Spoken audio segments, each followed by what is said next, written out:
Warren Buffett साहब ने एक बहुत ही अच्छी बात कही थी। कहते हैं कि if you don't find a way to make money while you sleep, will work until you die. भाई बात तो बहुत सही कही है। और while sleeping, if you want to make money, stock market is a place where you can do that. But लोग गलती क्या कर देते हैं कि बिना सीखे ही वो स्टॉक मार्केट में एंटर करते हैं and they and up making huge losses. And फिर बाद में स्टेटमेंट्स आते हैं कि स्टॉक मार्केट तो यार गैम्बलिंग है, it's not right place to invest, right? So for that आपको वरी करने की जरूरत नहीं है। We are here to help you, to make you understand how the market works.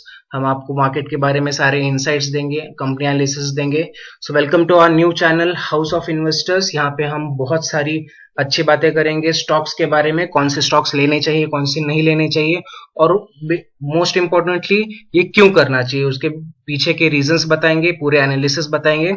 So stay tuned with our channel house of investors. Last time हमने बात की थी आईटीसी कंपनी के बारे में, उसके सारे फाइनेंशियल्स हमने बताए थे और हमारा ओपिनियन दिया था कि वेदर और not you should invest into it और नॉट। सो इस बार हम आ गए हैं आपके पास एक दूसरे कंपनी के साथ, एक दूसरी कंपनी का एनालिसिस करेंगे आपके लिए। So the next company which we have chose for you is InfoEdge. InfoEdge is the new company which we are going to analyze. हम पूरा फंडामेंटल एनालिसिस करने वाले हैं through house of investors. So stay tuned, बहुत ही मजा आने वाला है। तो InfoEdge की बात करेंगे तो इन भाई साहब का नाम आप याद में रख लीजिए, संजीव बिखचंदानी। इन्होंने ये कंपनी फाउंड की थी। बहुत ही अच्छा विजन था इनका।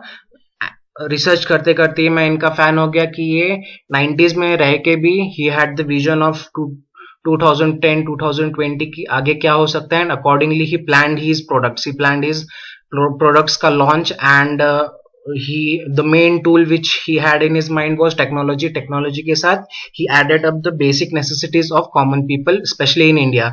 So India में जो लोगों को लगता है उसको उन्होंने टेक्नोलॉजी के साथ बाइंड कर दिया and he created really good products. So let's सी, पहले हम जानते हैं कि इनके प्रोडक्ट्स क्या है, इनके सर्विसेज क्या है, टू बेटर अंडरस्टैंड इनका बिजनेस मॉडल जानने में हमको बहुत ही इजी होगा वंस वी अंडरस्टैंड कि इनके सर्विसेज क्या है। So let's look into it. तो अभी इंडिया में बात करें तो बेसिक जो हमारा क्रोनोलॉजिकल ऑर्डर चलता है एक ह्यूमन का, विच इज पैदा होते हैं, स्कूल जाते हैं, they need education, they go to colleges, they go to schools. School से निकलने के बाद they obviously need a job, they want to earn money. So they earn money, they definitely need to search a job.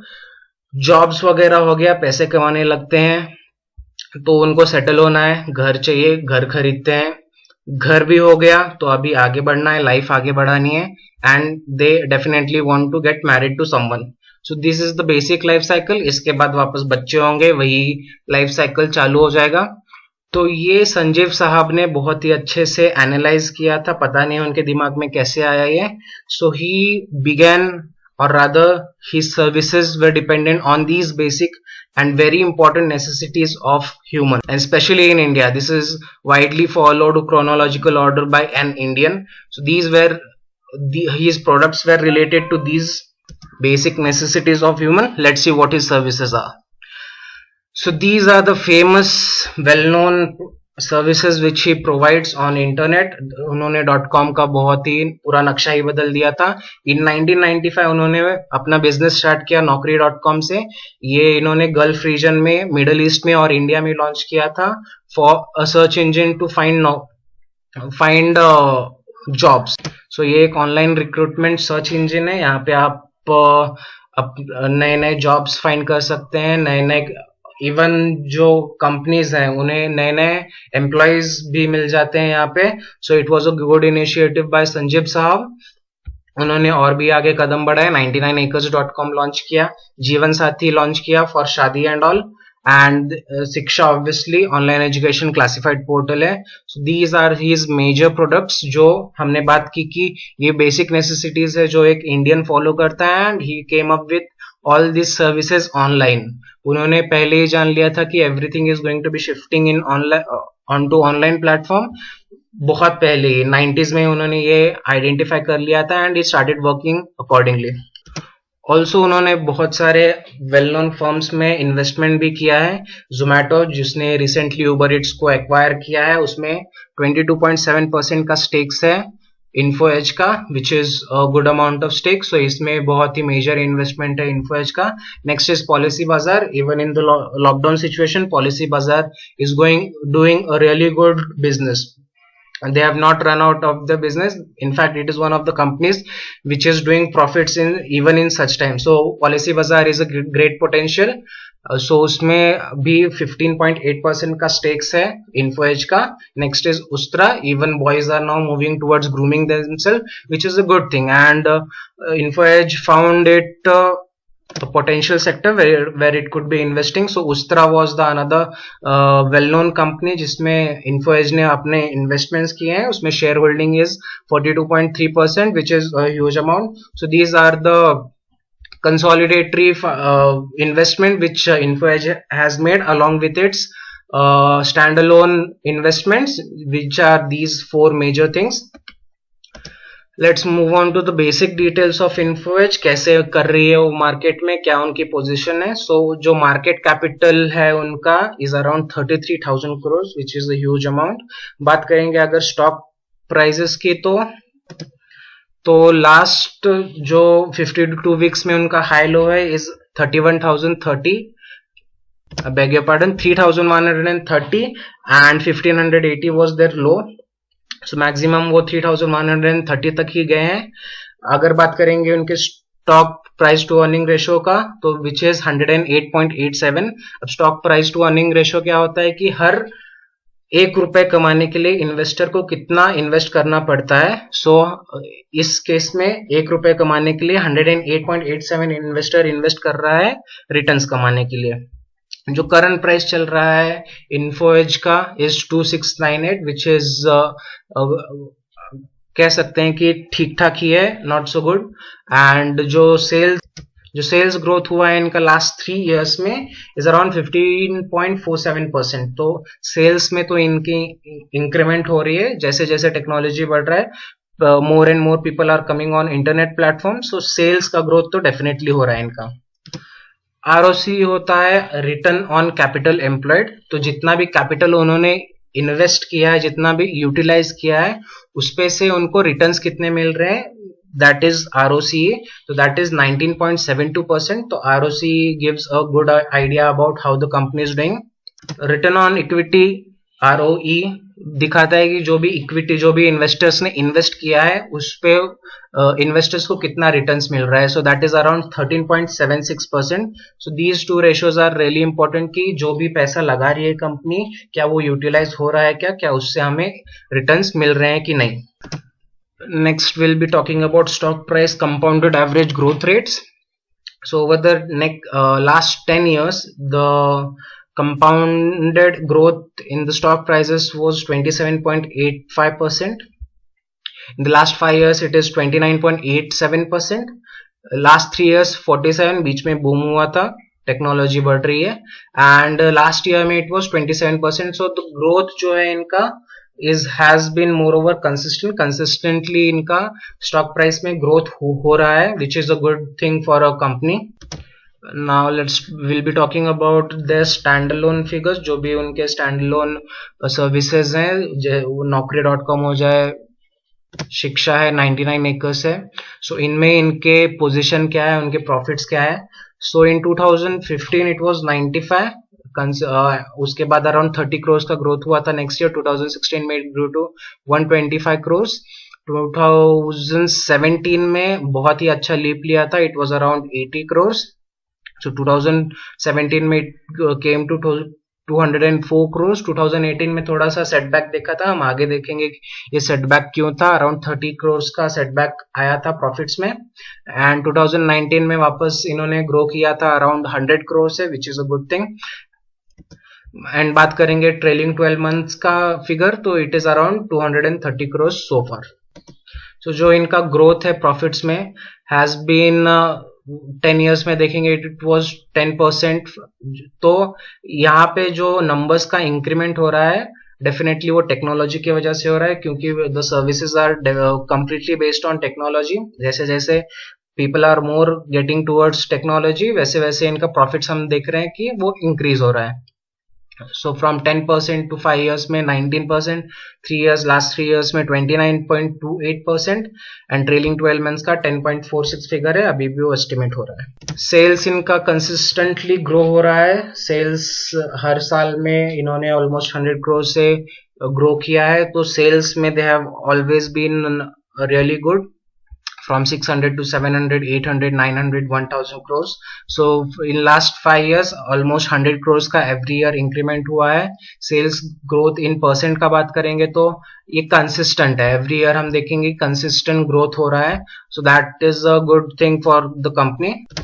Next we'll be looking into the consolidated business, जो भी इन्होंने investments किया है, whether that be Zomato, Ustra और policy बाजार, तो उनके वजह से इस कंपनी के फिगर्स कैसे चेंज हो रहे हैं, will be looking into that. So these are the sales and profit of consolidated business into which Info Edge is into. अगर सेल्स की बात करेंगे तो एक लीनियर ग्रोथ देख रहे हैं हम, which is not so inclined, बहुत ही ज्यादा मेजर इंक्रीमेंट नहीं है. It is going consistently but not so high. And बात करेंगे जो प्रॉफिट्स की, तो एक मेजर सेटबैक दिखा था 2017 में, एंड प्रॉफिट्स भी ग्रो हो रहे हैं. जोमेटो का एक्विजिशन लिया, जोमेटो ने बहुत ज्यादा मार्केट एक्वायर किया है. पॉलिसी बाजार भी अच्छा कर रही है. Ustra is also upcoming brand, so there has been an increment in the figures of profit. From 2015 it was just 24 crores and in 2019 it grew to 604 crores. Major मैं credit दूंगा awareness about the technology as well. जैसे जैसे awareness बढ़ रहा है about technology, there are more cell phones coming to the hands of all the generations. even old people are now have started using smartphones. So yeah, that could be a probable reason for the growth as well. Not the only reason, but one of the catalyst in increasing the profits. Next हम बात करते हैं brokerage reports की. सो these are basically ये हमें company के insights देती है, जो भी कंपनी के में परफॉर्मेंस चल रहा है उसके बारे में we get to know much more into detail. So first thing we will be talking about is mixed performance, valuation limit, upside. तो इसमें दो मेन फैक्टर्स हैं. एक तो रेवेन्यूज बहुत ही अच्छे थे इन्फो एज के इस क्वार्टर में, but EBITDA, that is earning before interest, tax, depreciation and amortization, तो revenues were high while EBITDA was slightly low. Reason देखेंगे इसके पीछे. तो रेवेन्यूज अच्छे हो रहे थे क्योंकि मेजरली Naukri.com और 99 acres बहुत ही अच्छा परफॉर्म कर रही थी, वो ग्रो हो रही थी. 19.5% ईयर ऑन ईयर का ग्रोथ था, जिसमें रिक्रूटमेंट ने 316.6 करोड़ का कंट्रीब्यूट किया था. वही 99 acres ने भी अच्छा खासा कंट्रीब्यूट किया था विथ 57 करोड़. अभी मेजरली जो भी खर्चे आते हैं to Info Edge are through जो भी एम्प्लॉयज का कॉस्ट आता है, that and administrative, which is a huge amount, क्योंकि यहाँ पे ह्यूमन सोर्स का बहुत ही ज्यादा यूज होता है, बहुत ही ज्यादा कैपेसिटी लगती है to run such business, service business. So उन जो भी कॉस्ट उन्होंने इनकर्ड किए थे आफ्टर जनरेटिंग रेवेन्यू, तो उसमें से बहुत सारा माइनस हो गया इन covering these costs. So there were many benefits given as well to the employees, so that added on, and even after generating really good revenues they were not able to do good into the final profits. So इसलिए इनका mixed performance कह सकते हैं हम लोग कि company अच्छा तो कर रही है but somehow they are not able to end results उतने खास, उतने अट्रैक्टिव दिख नहीं रहे हैं. अब कंपनी ने अपने सर्विसेज के बारे में बताया था. सो जो मेजर उनका रेवेन्यू जनरेट हो रहा है is coming from these two sectors, which is Naukri.com and 99 acres. जो मेजर रेवेन्यू जनरेट कर रहे हैं यही दो कर रहे हैं. जो फर्स्ट उन्होंने स्टार्ट किया था was with Naukri.com, and Naukri.com बहुत ही अच्छा ग्रोथ कर रही है विथ 18.7% ईयर ऑन ईयर. तो वो थोड़ा स्लो सीम हो रहा था because of the billing issues. उनका आईटी सेक्टर बहुत ही स्ट्रांग नहीं था, विच इज वाई. अब बिलिंग क्या होता है कि जो आउटस्टैंडिंग सर्विसेज रहता है जिसका उन्होंने पेमेंट्स ले लिया है but the services are yet to be delivered, so उस सेगमेंट में उन्हें प्रॉब्लम्स आ रहे थे and so they have also decided to make their IT sector strong, जिसके वजह से वो वापस ग्रोथ में आएंगे इवन इन naukri.com, जिसमें वो ऑलरेडी अच्छा ग्रोथ कर रहे हैं। जो मेजर ग्रोथ है वो naukri.com से ही आ रहा है इन्फोएज के लिए। सेकेंड इज 99 एकर्स, जिससे भी उन्हें बहुत ही अच्छा रेवेन्यू जनरेट हो रहा है एंड जो मेजर इसमें रेवेन्यू है is coming through the brokerage. So जो रजिस्टर करने के लिए जो कस्टमर्स ब्रोकरेज पे करते हैं to find out houses for rent और maybe for buying, so that is the major source of income through 99 acres. They are expecting a growth of 20.1% in the coming quarter, which is a very good amount. And obviously, the real estate sector is doing really good. The people are wanting to buy houses. Buy नहीं करना चाहते तो rent तो definitely करना चाहते हैं, and they do not want to be roaming here and there to look for new houses. So this is one good platform where they could find houses. इसलिए 99 acres भी अच्छा कर रही है। जो बाकी के दो हैं shiksha.com एंड जीवन साथी, उसमें इन्फोएज ने बहुत ज्यादा प्रॉफिट्स नहीं देखा है but still they are expecting a growth of 13 to 14%। And moreover जो भी रेवेन्यूज जनरेट हो रहे हैं थ्रू नौकरी एंड 99 एकर्स, वो थोड़ा हल्का फुल्का नलिफाई हो जाते हैं through the losses which are made by Jeevansathi और shiksha.com। So this is the overall ऊपर ऊपर से पिक्चर जो भी इन्फोएज का चल रहा है। अब नेक्स्ट इन्फोएज वाले क्या बोल रहे हैं कि जो मार्जिन्स एक्सपांशन है वो तो उतना ज्यादा नहीं रहेगा। अब इसके पीछे क्या लॉजिक है, तो जो इनके दो बिजनेस है जो अच्छा परफॉर्म कर रहे हैं आर 99 एकर्स एंड naukri.com, इनसे रेवेन्यू जनरेट हो रहे हैं और इनमें कम स्पेंडिंग्स हो रहे हैं क्योंकि उन्होंने अपना मार्केटिंग जो कॉस्ट है वो कम कर दी है। वहीं पे दूसरी जगह जो जीवन साथी एंड शिक्षा है उनमें उन्हें ज्यादा प्रॉफिट्स नहीं हो रहे, ज्यादा रेवेन्यू जनरेट नहीं हो रहे, तो जो भी पैसा 99 एकर्स और naukri.com से आ रहे हैं, those revenues, those profits are being used into their other services which is जीवन साथी as well as शिक्षा। तो उसके वजह से जो भी मार्जिन्स है उतने दिख नहीं पा रहे हैं, वो आपस में ही यूज हो रहे हैं सो दैट वो अपने दूसरे स्टैंड अलोन सर्विसेज को इम्प्रूव कर सके, बेटर कर सके। सो दैट इज वाई जो भी मार्जिन है उतना बहुत बड़ा मार्जिन नहीं दिख रहा है, ग्रोथ उतना दिख नहीं रहा है क्योंकि it is been used within themselves. But they are claiming कि अपने एफिशिएंसी से और ऑपरेटिंग लेवरेज से they will be increasing the margins and वो क्लेम कर रहे हैं कि there will be a growth of 31.4% in 2021। So let's see, maybe हो भी सकता है, will obviously have to wait to see कि how are they going with their business model and कैसे वो इम्प्रूवमेंट करेंगे, कैसे। अभी बेसिकली ये बाकी के जो दो सेक्टर्स है वो थोड़ा बहुत लाइबिलिटी हो गए इस इन्फोएज के ग्रोथ के लिए, जहां 99 एकर्स और naukri.com अच्छा कर रही है, ये दो कंपनीज उससे पीछे खींच रही है। जो भी रेवेन्यू जनरेट हो रहे हैं वो यूटिलाइज हो जा रहे हैं।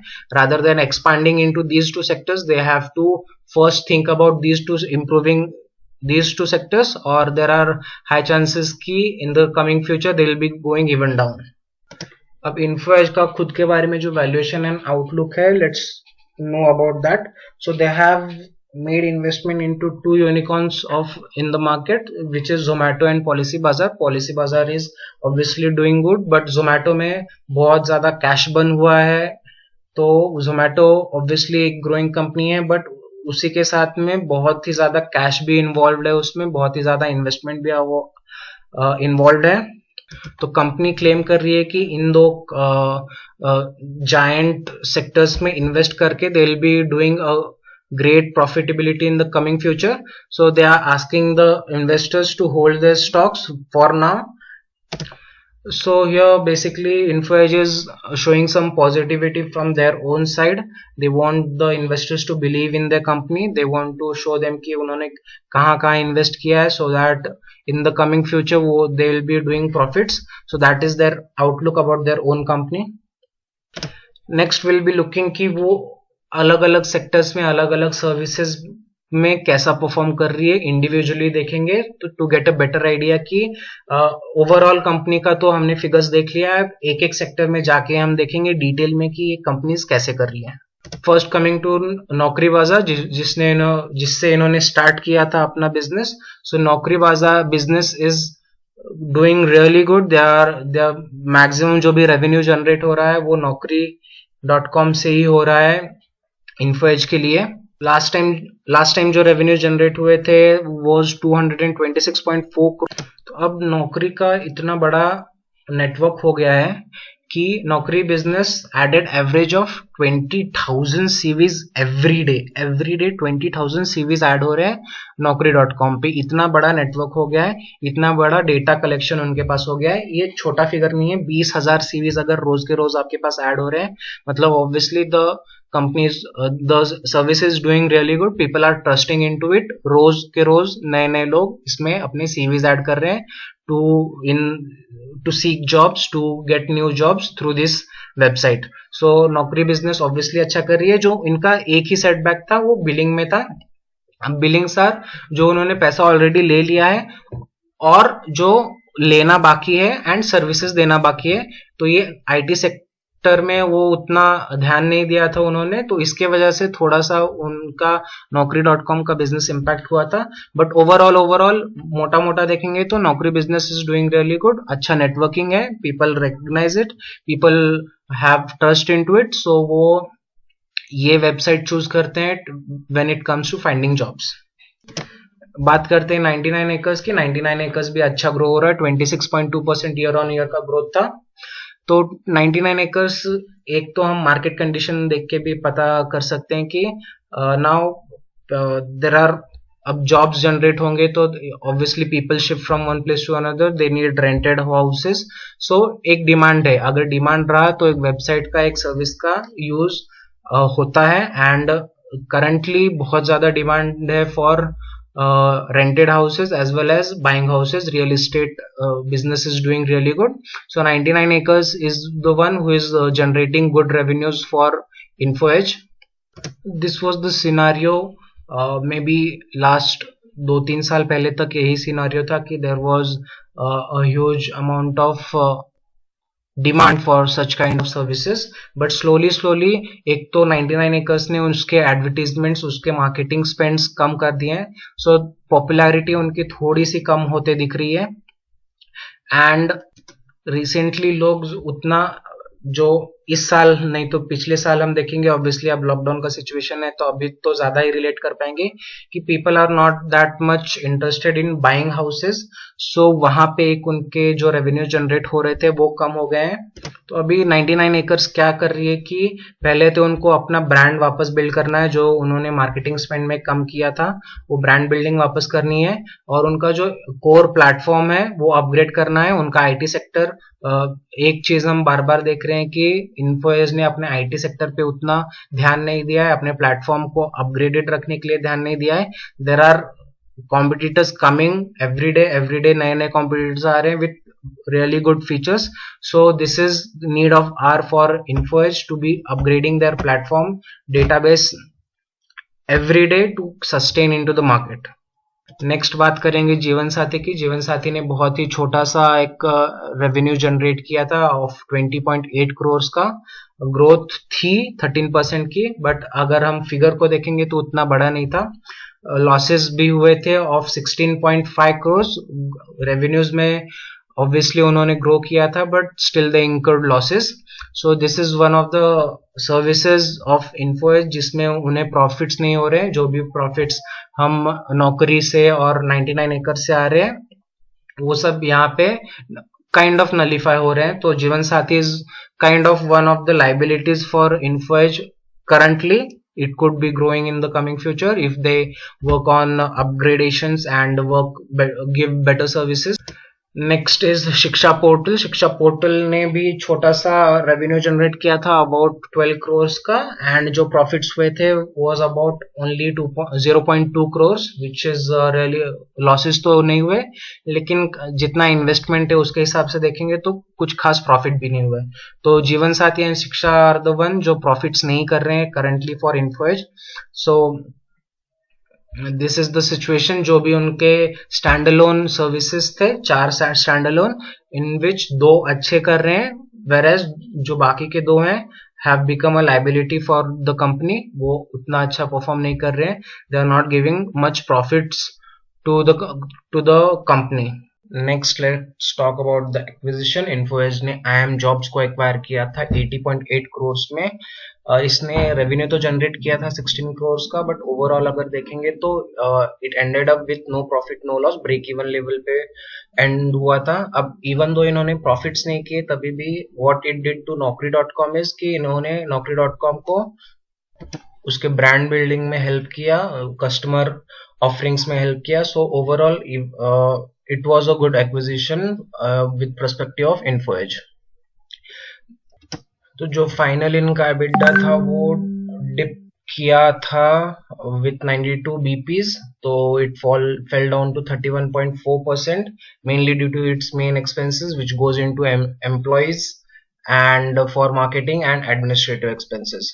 सो एबिटा भी इनका अच्छा परफॉर्म नहीं किया था क्वार्टर टू क्वार्टर। जो बाकी के बिजनेस है इन्फोएज के, उनके बारे में क्या बोल रही है कि जोमेटो और पॉलिसी बाजार अभी अच्छा कर रहे हैं। जो इनिशियली जोमेटो में बहुत ज्यादा कैश बर्न हो रहा था वो इन्होंने रिड्यूस किया। Initially it was around $45 million, but they have reduce it to $20 million। They are acquiring more and more restaurants under them, they are decreasing the price of delivery. So इसके वजह से वो अपना कैश बर्न डेफिनेटली कम कर रहे हैं। This is what Info Edge claims. वहीं policy बाजार में भी ये और इनोवेशंस लाने का ट्राई कर रहे हैं और कस्टमर्स को सेटिस्फाई करने का ट्राई कर रहे हैं। वो अपने प्लेटफॉर्म पे नए थिंग्स ला रहे हैं जिससे लोग अलग अलग पॉलिसीज को, अलग अलग इन्वेस्टमेंट डिसीजंस को बेटर कर सके, बेटर अंडरस्टैंडिंग कर सके। So this is what Info Edge claims की जो जिनमें भी उन्होंने इन्वेस्ट किया है, they are doing good into the business, they will be doing much better in the coming future. This is what is claimed by Info Edge. अब जो consolidated profit after tax था which incurred a loss of 111.8 crores, which was थोड़ा सा कम जो last quarter में हुआ था which was around 190 crores। So losses तो कम है बट लॉसेस इनकर कर रही है, एंड इसका मेन रीजन है कि जो इसके लाइबिलिटीज बन गए हैं, बाकी के बिजनेस, बाकी के जो सर्विसेज है वो काइंड ऑफ इनके लिए लाइबिलिटी बन गए हैं। Only 2 of their businesses are doing good. Lot of money has been invested into the companies in which they have made investments like Zomato and Policybazaar, and they have not been able to come out of it as of now। वो उसके साथ deal कर रहे हैं, उसके वजह से उनके पूरे कंपनी के प्रॉफिट्स उतने दिख नहीं रहे हैं। They are not being delivering according to the brand which they have created. Okay, so finally हम प्रोज एंड कॉन्स देखते हैं इस कंपनी के, एंड विल डिसाइड कि कैसे कर रही है कंपनी। तो मेन जो है इनका बहुत स्ट्रॉन्ग स्टैंड अलोन बिजनेस है। पूरे वीडियो में हमने देखा about their stand alone business, whether that be Naukri.com और दैट बी 99 acres, इसमें बहुत अच्छा कर रही है क्योंकि इनके सारे सर्विसेज इंटरनेट बेस्ड है। So there is a chance of growth. जैसे जैसे टेक्नोलॉजी बढ़ रही है डेफिनेटली एक ग्रोथ का चांस ऑब्वियसली आ जाता है, provided they keep innovating, they keep changing their platform, updating their platform, and definitely उनको अपने कॉम्पिटिटर्स का भी ध्यान रखना पड़ेगा क्योंकि बहुत सारे कॉम्पिटिटर्स आ रहे हैं मार्केट में and they are coming up with really good features. जब भी इन्होंने अपने प्रोडक्ट्स लॉन्च किए थे, they were almost the first ones to come up with such services, इसलिए उन्हें हमेशा एक प्रीमियम वैल्यूएशन मिला है उनके बिजनेस मॉडल में। So that has been a good thing for Info Edge कि बहुत जल्दी उनका विजन था, their decision making was good and they came up with products when nobody had in the market। एक एडवांटेज है, इन्होंने कॉस्ट तो इनकर किए हैं बट पॉलिसी बाजार एंड जोमेटो अच्छा करना स्टार्ट कर दिए फॉर इन्फोएज, तो that is a good thing for Info Edge. अब जो भी कंसोलिडेटेड बिजनेस है अभी तक तो वो ज्यादा प्रॉफिट्स ऐड नहीं कर रहे हैं इन्फोएज के पोर्टफोलियो में, so that has been one of the cons for Info Edge. Info Edge बहुत ही ज्यादा अपने एक ही सर्विस पे डिपेंड कर रही है which is Naukri.com, which is never a good thing for any company. Company always needs कि जहां भी उन्होंने इन्वेस्टमेंट्स किए हैं every sector should be working good, every sector should be contributing to the profits, but that doesn't seem to be happening with InfoEdge. Naukri.com is the only one जो पूरा भार संभाल रहा है, ऐसे बोल सकते हैं हम। अब कंपनी जो भी कैश बर्न कर रही है into investing various startups, which is a good thing कि always obviously there is always risk into getting into new business जो InfoEdge कर रही है, but so far it has not worked that much for InfoEdge, बहुत ही अच्छा results नहीं दिया है। They have been open to investing into new startups, but investments उतने खास आए, returns उतने खास आए नहीं है। और ये ऑलरेडी हमने देख लिया है कि जो भी Naukri.com से हमें प्रॉफिट्स मिल रहे हैं वो सारे प्रॉफिट्स यूज हो जा रहे हैं बाकी के उनके बिजनेस को कवर करने के लिए। उनमें जो भी लॉस हो रहा है वो ऑलमोस्ट नलीफाई हो जाता है। Naukri.com अच्छा कर रही है, वहीं बाकी के सर्विसेज उतना अच्छा नहीं कर पा रहे, सो इसके प्रॉफिट्स यानी इसके लॉसेस ऑलमोस्ट एक दूसरे को कैंसिल कर देते हैं। सो वो उनके पोर्टफोलियो पे दिखता नहीं है कि हाँ it is doing good. So that has been one of the great problems for InfoEdge। तो अब सारे स्टैट्स वगैरह देखने के बाद हमने प्रोडक्ट लाइंस पहले देखे, फिर उनके फाइनेंशियल्स देखे हैं, एंड एट लास्ट हमने उनके प्रोज एंड कॉन्स देखे। After looking into everything all the angles, हमें लगता है it is just our opinion कि इवन आफ्टर InfoEdge हैज बहुत ही अच्छे प्रोडक्ट्स, बहुत ही वेल नोन प्रोडक्ट्स, क्योंकि ये अगर हम देखेंगे the company looks very fancy, बहुत ही अट्रैक्टिव दिखती है क्योंकि ये सारे प्रोडक्ट्स हमने कहीं ना कहीं तो सुने ही है। सो वी फील लाइक हाँ इसमें इन्वेस्ट कर सकते हैं क्योंकि प्रोडक्ट्स बहुत ही वेल नोन है। बट हमें ये भी जानना पड़ेगा कि जो भी इनके इन्वेस्टमेंट डिसीजन है, जो भी एक्सपांशन के डिसीजन से, क्या वो वर्क कर रहा है कि नहीं, ये अपना पैसा जहां जहां लगा रहे हैं क्या वहां प्रॉफिट्स हो रहे हैं कि नहीं। सो करंटली तो हमें नहीं लग रहा है कि there is a high probability कि ये कमिंग फ्यूचर में, रिसेंट फ्यूचर में उतना काम नहीं करेगी। विल हैव टू सी कि आगे इनका मैनेजमेंट कैसे काम करता है, whether they cope up with the current scenario, whether they cope up with the competitors into the market.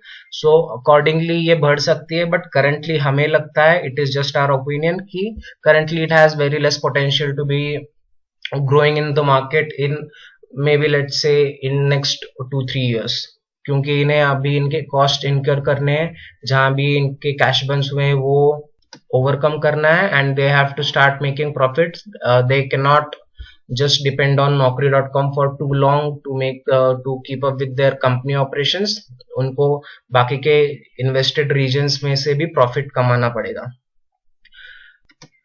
अब आप भैया बोलोगे कि इतना हमें 20-25 मिनट आपने ये सब सुनाया, and at the end you are saying कि it is not good to invest into such company. So what I have learned, it is a very important thing to know कि किसमें इन्वेस्ट करना है, कौन सी कंपनी में invest करना है, but उससे भी ज्यादा इंपॉर्टेंट हो जाता है कि किसमें इन्वेस्ट नहीं करना है। अगर आप गलत कंपनी में इन्वेस्ट करते हो just showing because the company is looking attractive, the products, the services are looking attractive, you might end up making huge losses।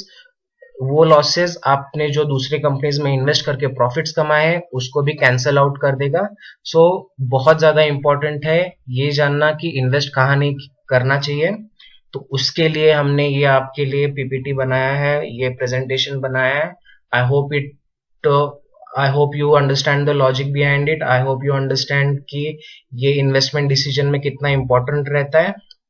So this was one of our attempt for you to understand कि investment decision का process कैसे चलता है। You need to know कहाँ invest करना है and कहाँ invest नहीं करना है। So thank you everyone for watching this video। This is the second video। First हमने ITC पे किया था, and this is our second presentation on InfoEdge। InfoEdge का पूरा एनालिसिस हमने दिया है। आप हमारे एनालिसिस को ध्यान में रख के अपने इन्वेस्टमेंट डिसीजंस कर सकते हैं। Again I am saying it is strictly for educational purpose. This is just for you to know a bit more about the industry, more about the companies। So thank you everyone for watching। Please don't forget to like, share and subscribe। We'll be coming up with more interesting videos about analysis, about stock market, about daily updates on stock market. So please stay tuned, please like कर दीजिए please. Thank you so much.